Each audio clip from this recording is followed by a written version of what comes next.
Jadi kalau mengklaim hanya sekedar persamaan bunyi, ya semua orang bisa ya. Seperti di video saya kemarin ketika saya menanggapi Nandar. Apa bedanya nama Naruto dengan Naruto, selamat dengan selamat begitu ya. Shalom saudaraku, salam damai sejahtera di dalam kasih Kristus. Berjumpa lagi dengan saya. Didi Tuli, kita akan belajar berapologetika bersama-sama di channel ini. Ustadz Suharsono mengatakan bahwa gereja atau orang Kristen dengan sengaja menghapus kata di dalam Alkitab, yaitu kata Muhammad. Sehingga kalau kata ini tetap ada, pasti akan banyak orang berbondong-bondong masuk Islam dan akan menggemparkan dunia kekristenan. Menurut dia. Sebelumnya mari kita bersama-sama menyimak video berikut ini. Bahwa nama Muhammad itu ada di Bible. Meskipun gak ada di Perjanjian Baru versi Lembaga Alkitab Indonesia. LAI ya. Siapa itu yang hapus gitu ya. Ini persoalan ya, kalau dibongkar pemirsa betul-betul geger itu dunia Kristen. Apalagi kalau jamaat-jamaat Kristen itu ya mengetahui secara persis bahwa dalam Kidung Agung itu Muhammad disebut by name ya, dengan nama itu. Dan tampak bahwa Ezra Soru dalam cuplikan video yang kita upload itu memang mengatakan bahwa tidak ada itu nama Muhammad dalam Perjanjian Baru, tetapi dia kemudian mengakui ya bahwa dalam bahasa aslinya Bible itu nama Muhammad itu ada gitu. Cuma bahasanya agak dikecilin sedikit ya. Dan lalu memang kemudian diungkaplah bahwa Muhammad itu ada memang dalam Bible yang tutur katanya manis ya, itu dalam Kidung Agung itu. Tetapi sebenarnya pemirsa, bahasan tentang Muhammad in the Bible itu sudah ada sejak lama. Mereka ini ngarep banget bahwa nama Muhammad itu ada di dalam Alkitab dan maksa banget supaya orang Kristen mengakui bahwa memang ada nama Muhammad di dalam Alkitab. Senjata mereka pasti selalu memakai Kidung Agung 5 ayat 16, di mana di sana tertulis nama Muhammadim, seperti yang disampaikan oleh Ustadz Suharsono tadi bahwa nama Muhammad disebutkan by name. Ini sih sudah sering dibahas oleh para apologet termasuk juga saya. Dalam Kidung Agung 5 ayat 16, kata Muhammadim dari kata dasar Muhammad itu bukan menunjuk kepada Muhammad. Ini hanya masalah kesamaan bunyi, mirip-mirip bunyi, sama seperti Nandar kemarin ya, bahwa Edslomi menjadi Islami.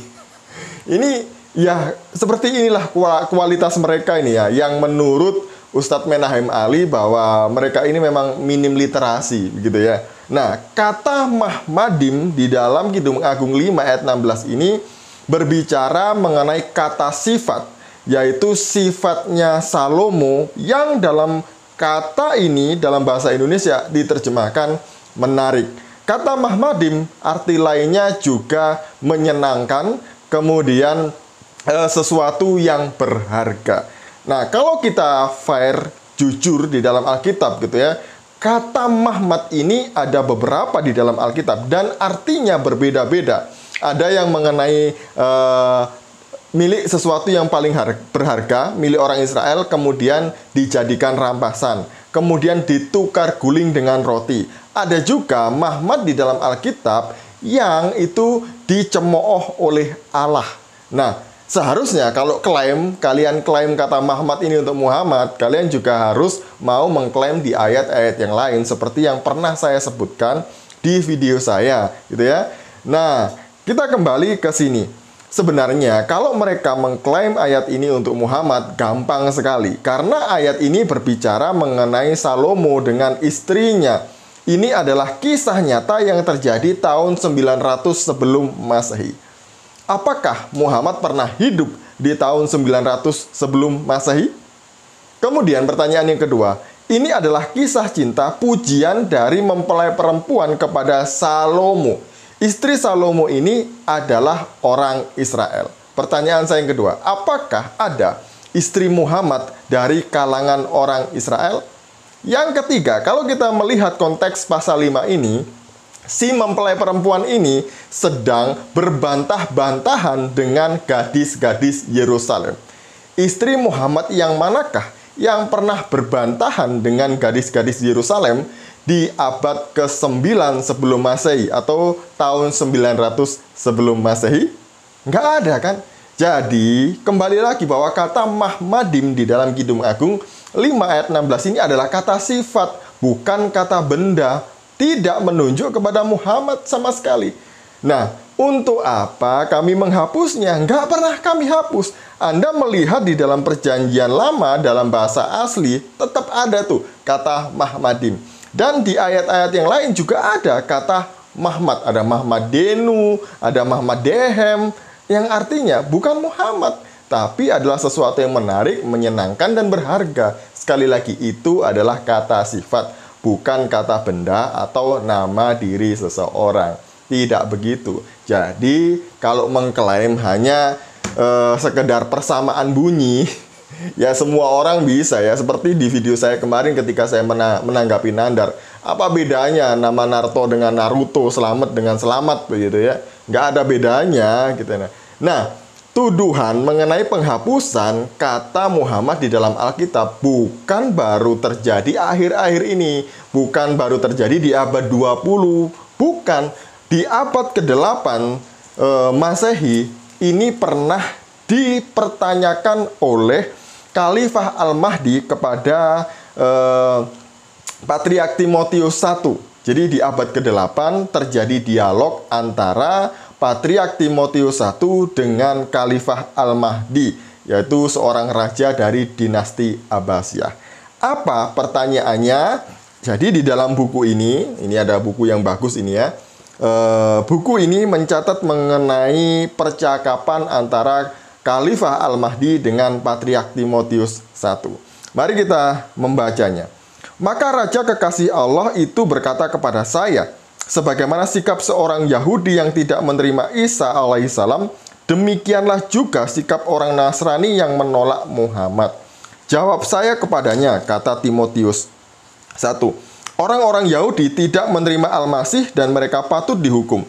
Sebab Taurat dan kitab nabi-nabi penuh dengan bukti-bukti dan kesaksian tentang dia. Sedangkan kami tidak menerima Muhammad sebab tidak ada satu bukti pun tentang dia dalam kitab kami. Karena tidak ada dosa bagi kami bila kami tidak menerima Muhammad. Dan Raja berkata kepada saya, pernah ada banyak sekali bukti dan kesaksian dalam kitabmu mengenai Muhammad, tetapi kamu telah merusakkan dan memalsukan Alkitab itu. Jawab saya, kata Timotius 1. Di manakah pernah dimaklumkan tentang pemalsuan kitab itu? Dan di manakah bukti-bukti ada kitab yang tidak dipalsukan itu? Yang daripadanya baginda ketahui bahwa kitab kami telah dipalsukan. Jika tidak ada bukti adanya kitab yang tidak dipalsukan itu, maka dari mana tuanku tahu bahwa Injil yang ada pada kami itu telah dipalsukan? Selanjutnya, dan apa faedahnya bagi kami memalsukan kitab itu? Sebab seandainya disebutkan nama Muhammad di dalam Injil, seandainya loh ya, disebutkan nama Muhammad dalam Injil, kami tidak akan menghapuskan namanya dari Injil itu. Kami bisa saja mengatakan bahwa ia belum datang, atau mengatakan ia bukanlah nabi yang baginda ikuti, melainkan ia masih akan datang pada masa kemudian. Ini adalah jawaban bijak dari seorang patriark Timotius I kepada Khalifah Al-Mahdi. Jadi apa yang disampaikan oleh Ustadz Suharsono itu sudah terjadi sejak dulu-dulu. Ini sudah dituduhkan kepada orang Kristen sejak dulu, bahwa orang Kristen pun telah merusak Alkitab dan menghapus nama Muhammad. Padahal tidak pernah ada nama Muhammad satu kata pun di dalam Alkitab. Kalaupun misalnya ada kata Patriark Timotius I itu, bisa saja kami tidak mengakuinya atau mengatakan, oh dia belum datang, oh atau dia ini yang dimaksudkan adalah orang lain, bukan Muhammad yang baginda percayai. Begitu. Bisa saja kan, banyak saja alasan kalau ada, tapi kenyataannya tidak pernah ada. Begitu ya. Paham? Jangan lagi klaim-klaim nama Muhammad karena ada kesamaan bunyi, malu sama anak kecil. Demikian dari saya, Shalom, salam waras, Tuhan Yesus memberkati.